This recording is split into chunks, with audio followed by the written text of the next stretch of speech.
Hello friends, आज उसी एक नए अंदाज के साथ जो हम पीछे कर रहे थे आरआरबी एएलपी का प्रीवियस ईयर क्वेश्चन, लेकिन आज हम प्रीवियस ईयर क्वेश्चन नहीं करेंगे। बात ये आता है कि हम मैथ का सॉल्यूशन दे रहे थे, तो प्रीवियस ईयर क्वेश्चन में हमारा सिलेबस में क्या है आरआरबी जो हमारा एएलपी का एग्जाम में जो होता है तो हम देखेंगे उस मैथ के सिलेबस को और बारीकी ढंग से सीक्वेंस बाय सीक्वेंस और अर्थमेटिक्स और एडवांस में किस किस टॉपिक से क्वेश्चन पूछा जाता है उसको हम देखते हैं। देखिए क्वेश्चन की तरफ नहीं, देखिए मेरे भाई मटेरियल जो ऑलरेडी सिलेबस की तरफ देखेंगे जो ओनली मैथ का सिलेबस होगा। देखते हैं, हालांकि आपको लिखा हुआ है मैथ सिलेबस, ओनली सिर्फ मैथ का सिलेबस को बताया जाएगा कि किस टॉपिक को पढ़ें और किस टॉपिक को हम छोड़ें, ये बात को ध्यान रखिए। देखते हैं जो आगे दिया हुआ अर्थमेटिक्स मैथ, यानी कि अंकगणित में कौन कौन चैप्टर से आते हैं। ये जो डिस्कशन होंगे मेरे दोस्त, कौन चैप्टर को कितना बारीकी ढंग से पढ़ना चाहिए, कौन चैप्टर के बाद कौन चैप्टर को पढ़ना चाहिए, इस बात को ध्यान में रखना है। पहला जो हम दिए सिंप्लीफिकेशन, सरलीकरण। बात ये आता है कि सिंप्लीफिकेशन किसी भी कोई चैप्टर का पार्ट नहीं आता है, सिंप्लीफिकेशन पूरा चैप्टर का मर्ज होता है। सिंप्लीफिकेशन का मतलब होता है सरलीकरण, सरलीकरण का मतलब ये होता है कि किसी भी क्वेश्चन को सोल्व कर दे, उस क्वेश्चन को जितना फास्ट में हो, डेट इज क्या कहलाता है सिंप्लीफिकेशन। तो हम पहला जो लिए मेरे दोस्त, ये पहला पॉइंट नंबर 1 जो लिया गया है, यानी कि जो पहला में लिए हैं अर्थमेटिक्स में, वो लिए मेरे दोस्त क्या सिंप्लीफिकेशन, सरलीकरण। सरलीकरण पूरे चैप्टर पे ओवरलैप करता है बोस, ये बात तो ध्यान रखिए, और बहुत मस्त चैप्टर आता है, ये बात तो ध्यान रखिएगा। एक आता है नंबर सिस्टम, नंबर सिस्टम संख्या पद्धति, ये भी बहुत मस्त चैप्टर है। अगर नंबर सिस्टम जो व्यक्ति पढ़ता है, समझिए कि आप रियल में सच बताएं तो नंबर सिस्टम अपने आप में एक बहुत बड़ा किताब के रूप में है, ये बात तो ध्यान रखिए, मतलब कि एक बहुत अच्छा चैप्टर के रूप में आता है। तो हम लिए मेरे दोस्त दूसरा पॉइंट में। तीसरा पॉइंट में परसेंटेज, ये बात तो ध्यान रखिए, परसेंटेज बहुत मस्त चैप्टर है। परसेंटेज और रेशियो अर्थमेटिक्स का गंगा कहा जाता है, गंगा, कि जो व्यक्ति अगर गंगा में नहा ले लो तो उसको पाप धुल जाता है। उसी प्रकार से अर्थमेटिक्स में परसेंटेज और रेशियो जो व्यक्ति पढ़ ले मेरे दोस्त, उस समझिए कि अर्थमेटिक्स का आधा पोर्शन बंदा खत्म कर लेता है, बात तो ध्यान रखिए। परसेंटेज के बाद पढ़ना चाहिए प्रॉफिट एंड लॉस। इसका पीछे कारण क्या है कि परसेंटेज का जो टॉपिक जो है ना, वो कनेक्ट करता है प्रॉफिट एंड लॉस में। जैसे कोई व्यक्ति कहता है 20% का लाभ हुआ, 30% की हानि हुआ, डेट इज परसेंटेज। उसके बाद हम देखेंगे मेरे भाई डिस्काउंट। डिस्काउंट एक छोटा चैप्टर भी है, छोटा, लेकिन छोटा होने के बावजूद एग्जाम का सबसे फेवरेट है, ये बात तो ध्यान रखिए। तो डिस्काउंट भी है ये। उसके बाद हम ले लेते हैं ratio and proportional. Ratio and proportional, अनुपात एवं समानुपात। हम ये कह सकते हैं मेरे दोस्त, क्या कहेंगे जो देखिएगा ध्यान से, हम कह सकते हैं कि आपका परसेंटेज, ये वाला परसेंटेज और ये मेरे दोस्त रेशियो एंड प्रोपोर्शनल आपको बारीकी ढंग से तैयार होना चाहिए। इसलिए तैयार होना चाहिए कि दोनों चैप्टर जो है ना, आपको हर चैप्टर में डायरेक्टली हो या इनडायरेक्टली रूप से तुमको सपोर्ट करता है, ये बात को ध्यान रखिए। उसके बाद हम लिए मेरे दोस्त क्या, कंपाउंड इंटरेस्ट, चक्रवृद्धि ब्याज। बात ये आता है कि सिंपल इंटरेस्ट काहे नहीं लिए, तो चक्रवृद्धि ब्याज इसलिए लिए कि जो व्यक्ति रेशियो एंड प्रोपोर्शनल के बाद कंपाउंड इंटरेस्ट पढ़ना चाहिए, बात तो ध्यान रखिए। और ये मेरे भाई कंपाउंड इंटरेस्ट के बाद जो लिए, वो लिए क्या, सिंपल इंटरेस्ट, ये बात तो ध्यान रखिए। ये हमारा सिंपल इंटरेस्ट है जो ऑलरेडी कंपाउंड इंटरेस्ट के बाद पढ़ेंगे, ये बात तो ध्यान रखिए। उसके बाद आता है मेरे दोस्त क्या, एवरेज, औसत। औसत भी बहुत मस्त चैप्टर है। हम पीछे औसत का कई क्वेश्चन हम पढ़े हैं, जो ऑलरेडी हम जो क्वेश्चन कर रहे थे प्रीवियस ईयर क्वेश्चन जो, तो इसका मतलब क्या है कि 9 नंबर पे हम कितना लिए हैं, एवरेज, औसत। उसके बाद लिया मेरे दोस्त 10वां स्थान पे टाइम एंड वर्क लिया गया है। टाइम एंड वर्क भी बहुत मस्त चैप्टर भी है, बहुत मस्त। रियल में अगर हम सच देखें तो टाइम एंड वर्क वही व्यक्ति पढ़े जो पीछे रेशियो पढ़ लो, रेशियो पढ़ा हुआ हो, परसेंटेज पढ़ा हुआ हो, उसके बाद टाइम एंड वर्क पढ़ना चाहिए। ये बहुत मस्त चैप्टर है, आप सोच नहीं सकते, ये इतना मस्त चैप्टर है मेरे दोस्त, इतना मस्त चैप्टर कि यहाँ से एक क्वेश्चन रहता है फिक्स, 1 से 2 क्वेश्चन रहता है, ये बात तो ध्यान रखिए। हम पीछे कई पार्ट में वीडियो पढ़े हैं, 4 या 5 वीडियो होगा यूट्यूब पे। उस वीडियो में हर क्वेश्चन में आपको मिलेंगे 1 से 2 टाइम एंड वर्क का क्वेश्चन, ये बात तो ध्यान रखिए। उसके बाद हम आते हैं मेरे दोस्त आगे अर्थमेटिक्स में। बहुत ये आता है कि जो हम पीछे देखें टाइम एंड वर्क, अगर आप लोग देखिएगा सिलेबस इसका ना, जो आप लोग के आरआरबी वेबसाइट पे सिलेबस देखिएगा, तो सिलेबस में सिर्फ वह लिखा हुआ है कि टाइम एंड वर्क से क्वेश्चन आएगा, लेकिन रियल में टाइम एंड वर्क से भी क्वेश्चन नहीं रहता है। आपको क्वेश्चन मेरे दोस्त नल और टंकी से क्वेश्चन आता है जी। इसका मतलब क्या है कि एग्जामिनर का थोड़ा सा पॉइंट आपको इंटीरियर में एंट्री करना पड़ेगा, थोड़ा सा उसके अंदर में जाकर के पढ़ना पड़ेगा, ये बात को ध्यान रखिए। अब आपको पता है मेरे दोस्त कि ये नल और टंकी जो है ना, नल और टंकी आपको मेरे दोस्त टाइम एंड वर्क से डायरेक्ट कनेक्ट करता है, डायरेक्ट। जो व्यक्ति टाइम एंड वर्क पढ़े उसके बाद नल और टंकी पढ़ना चाहिए, ये बात को ध्यान रखिए। टाइम एंड वर्क, नल और टंकी एक पैसा लगना ही है, कुल वर्क यहाँ कुल पानी टंकी की क्षमता कुल वर्क के बराबर हो जाता है, सिंपल सी बात। इसका मतलब हम यहाँ कह सकते हैं मेरे दोस्त, क्या कह सकते हैं, जो हम यहाँ क्या कह सकते हैं कि यहाँ हम ये कह सकते हैं मेरे दोस्त, क्या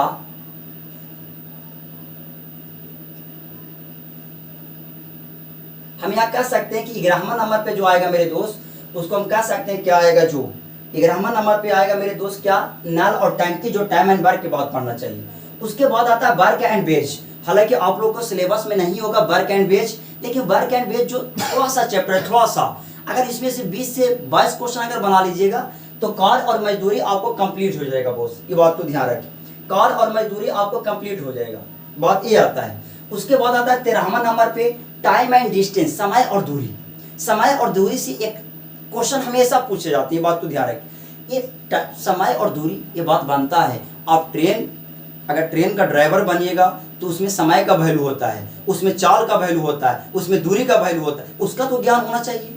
उसी रिलेटेड से यहाँ भी क्वेश्चन पूछता है मेरे दोस्त। तो टाइम एंड डिस्टेंस, समय और दूरी से भी क्वेश्चन आते हैं, आप लोग देखे होंगे पीछे क्वेश्चन में। ऐसा बात नहीं है कि जो हम जितना भी डिस्कशन कर रहे हैं पीछे वाले में क्वेश्चन नहीं पूछा गया, पीछे वाले में क्वेश्चन पूछा गया है, ये बात को ध्यान रखें। बात ये आता है कि आप लोग के सिलेबस में मेरे भाई ट्रेन डिफाइन नहीं किया गया है। अगर आप देखिएगा पीछे हम वही बात बोल रहे हैं कि आरआरबी का, एएलपी का अगर प्रीवियस ईयर क्वेश्चन के साथ साथ उसका अगर सिलेबस देखते हैं तो सिलेबस में ट्रेन का चर्चा नहीं भी है, ये बात तो ध्यान रखिए। और कितना ऐसा भी है जो हम बोल सकते हैं कि जो कितना ऐसा भी वीडियो बना है कि उसमें ट्रेन का चर्चा नहीं है, लेकिन इसमें ट्रेन जुड़े हैं। इसका पीछे कारण क्या, ध्यान सुनिए कि अगर ट्रेन का नहीं जोड़ेंगे मेरे दोस्त, यहाँ से क्वेश्चन आता है तो यहाँ ट्रेन के लिए आपको क्वेश्चन पूछे जाते हैं। इसका मतलब ये हुआ कि इसका पे हम चर्चा किया जाए, इस पे क्वेश्चन बनाया जाए। उसके बाद आता है एवरेज स्पीड। हालांकि आप लोग को क्वेश्चन में सिलेबस में एवरेज करके दिया हुआ, एवरेज स्पीड नहीं, लेकिन हम एवरेज स्पीड भी पढ़ेंगे, ये बात को ध्यान रखिए। हम एवरेज स्पीड भी पढ़ेंगे। एवरेज स्पीड एक बहुत बड़ा चैप्टर नहीं है, बहुत आसान चैप्टर है, यहाँ से भी क्वेश्चन आते हैं, बात को ध्यान रखिए। उसके बाद एज से बहुत सारे क्वेश्चन पूछे गए, बहुत सारे क्वेश्चन। एज का जो टॉपिक है ना, एज का टॉपिक हम कह सकते हैं कि ये वाला जो टॉपिक है एज का, ये मेरे दोस्त ये कनेक्ट करता है रेशियो के साथ। आप अगर रेशियो पढ़े हैं तो आप एज को बारीकी ढंग से बना सकते हैं कि उसकी आयु अगर 2 वर्ष पहले हो, उसकी आयु 3 वर्ष बाद हो, उसका रेशियो यानी कि दोनों के आयु का अनुपात 2:3 हो, जो आयु आता है जो, तो उसके अनुसार से इसको हम कनेक्ट कर सकते हैं, ऐसा बात नहीं। बात यह आता है कि इसके स्क्वायर का देख लीजिएगा ध्यान से, इसके स्क्वायर का बात आता है। आप लोग का स्क्वायर रूट भी निकालने के लिए देता है क्वेश्चन में, वर्गमूल। आपको यह भी कहेगा कि इसका वर्गमूल कितना है, जो क्या है, जो हम पीछे ऐसा क्वेश्चन करवाए हैं, तो आपको वर्गमूल का भी ज्ञान होना चाहिए। हालांकि ऐसा कोई बात नहीं कि जो व्यक्ति अगर कंपटीशन में पढ़े अब वर्गमूल से छूट जाए, हो ही नहीं सकता है। आप आगे कैसे जा सकते हैं बॉस, जब वर्गमूल का आपको बारे में ज्ञान होना चाहिए। स्क्वायर, किसी भी संख्या को उसका पावर 2 कर देंगे स्क्वायर बनता है, किसी भी संख्या का पावर क्यू कर देंगे उसका क्यू बनता है, ये आपका ज्ञान होना चाहिए।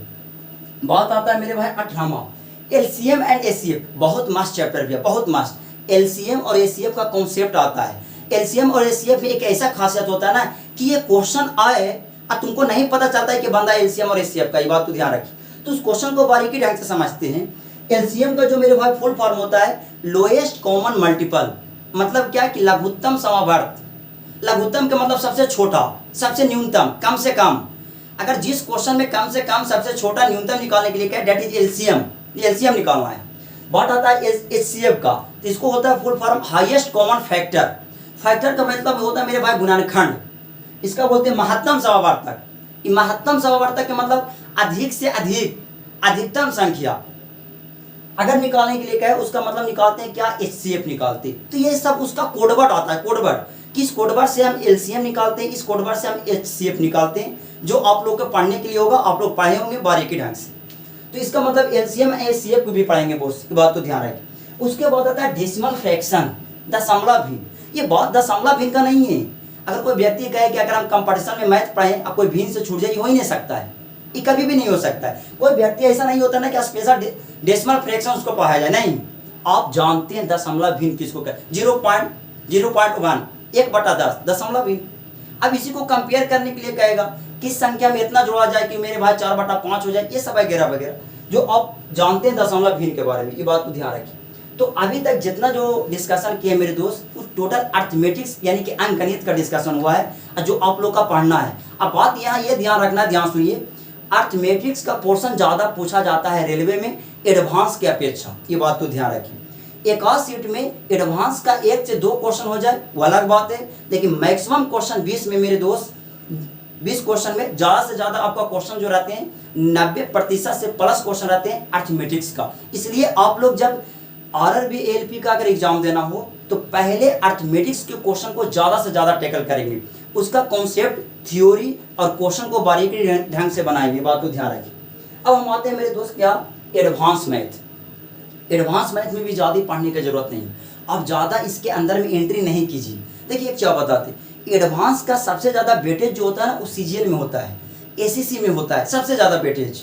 हम उसके अपेक्षा अगर हम देखें तो रेलवे में उतना एडवांस का वेटेज नहीं है बॉस। अगर आप इसके अंदर में एंट्री कीजिएगा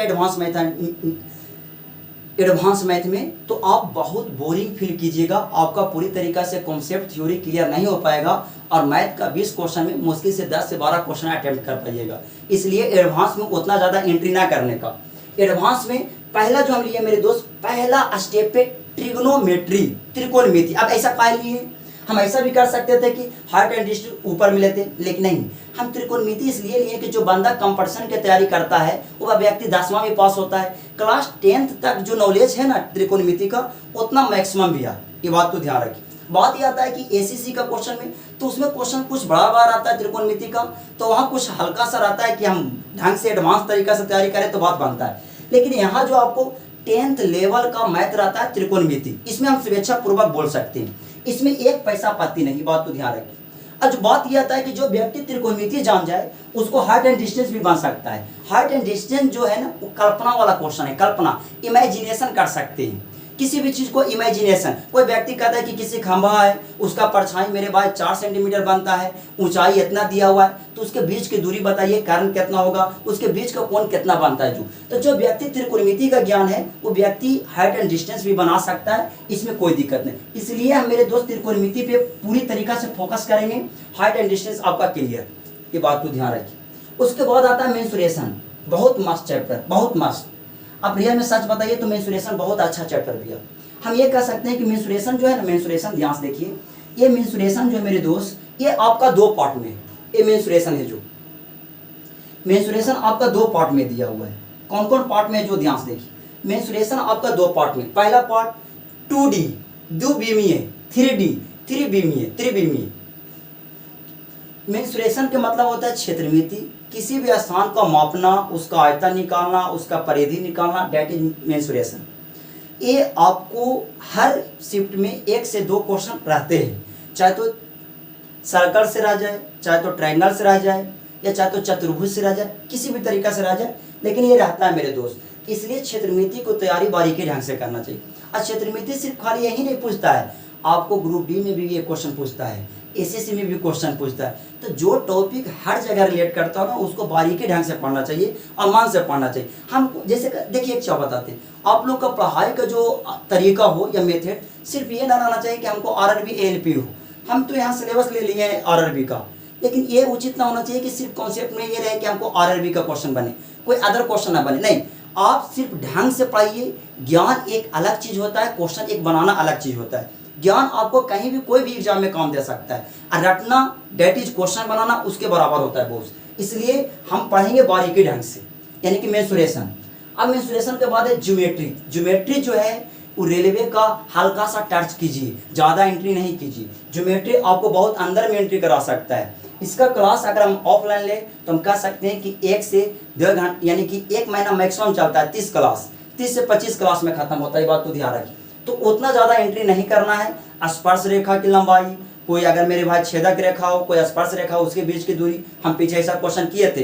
किसी मेरे भाई समकोण त्रिभुज है, उसके परिवृत्त का त्रिज्या ज्ञात करना, क्षेत्रफल ज्ञात करना, अंतःवृत्त का त्रिज्या ज्ञात करना, ये सब चीज़ ये ज्योमेट्री का पार्ट है, यानी कि 4। ये बात को ध्यान रखिए। और आपको ये ज्ञान होना चाहिए कि कोई चतुर्भुज हो, जैसे में वर्ग हो तो वर्ग का विकर्ण की लंबाई, उसकी भुजाओं की लंबाई, प्रत्येक कोण कितना डिग्री का बनता है, ये सब ज्योमेट्री का बेसिक ज्ञान होता है, बेसिक। उसके बाद आता है स्टैटिक्स, सांख्यिकी। सांख्यिकी एक उलझन वाला चैप्टर भी है, ये बात तो ध्यान रखो, इससे कई मास्टर भी भागता है। तो इसका मतलब क्या है कि स्टैटिक्स में भी क्वेश्चन आते हैं, लेकिन हम इसको भी तैयारी करेंगे बारीकी ढंग से। ऐसा बात नहीं है कि इसको नहीं करना, इससे भी करना है आपको। माद, माध्यिका, बहुलक ये सब पूछे जाते हैं, परिसर कितना का आगे रबल, यानी कि 5 से भी क्वेश्चन आता है स्टैटिक्स से। एक आता है मेरे भाई बहुपद और समीकरण, पॉलिनोमियल्स एंड इक्वेशंस। अब इससे भी क्वेश्चन आते हैं, बहुपद से भी, लेकिन उतना ज़्यादा क्वेश्चन आ रहता है। कई कई शिफ्ट में देखिएगा ये सब क्वेश्चन जो है स्क्रिप्ट भी रहता है, ना के बराबर भी रहता है। तो आपको जितना जो ऊपर में पाए पहले उसको कंप्लीट कर लीजिए, अगर समय मिलता है तो हम इसको कंप्लीट करेंगे, बात को ध्यान रखें। उसके बाद आता है मिसलेनियस, यानी कि विविध। मिसलेनियस जो आता है ना, वो रियल में अगर सच बताएं मेरे दोस्त, ये एक ऐसा क्वेश्चन आता है कि अपने आप में ब्रांड रहता है। इस क्वेश्चन को बन भी सकता नहीं भी बन सकता, ये बात तो ध्यान रखें। इसमें कोई चैप्टर के साथ कनेक्ट नहीं रहता है। एग्जामिनर का व्यू तुमको समझना पड़ता है कि एग्जामिनर किस तरीका से क्वेश्चन को दिया है और उसको हम किस तरीका से बनाएं। जो बंदा जिस व्यू से बनाया उसी व्यू से तुमको देखना पड़ेगा।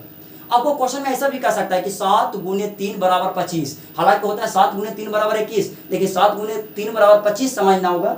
ये मिसलेनियस आता है मेरे दोस्त, विविध, इसका कोई कॉन्सेप्ट नहीं होता है, बात तो ध्यान रखना। जो क्वेश्चन जैसा बने, अगर आंसर मिलता है उसका आंसर ठीक लगाएंगे, बात तो ध्यान रखो। तो यहाँ से भी क्वेश्चन आते हैं। आपको बारीकी ढंग से मैथ का सिलेबस का डिस्कशन हो चुका है, तो आपको सिंपल वे में क्या समझना है, जो अर्थमेटिक्स से ज़्यादा क्वेश्चन, एडवांस से कम क्वेश्चन, इसलिए अर्थमेटिक्स का पहला पोर्शन तैयार किया जाए।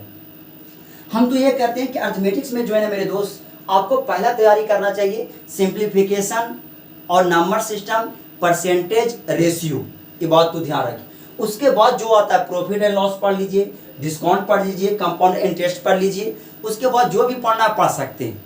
आप लोग समझ चुके होंगे बारीकी ढंग से। अगर वीडियो अच्छा लगा हो तो ज़्यादा से ज़्यादा शेयर कर सकते हैं। मिलते हैं नेक्स्ट वीडियो में, आज इतना ही, डेट्स ऑल।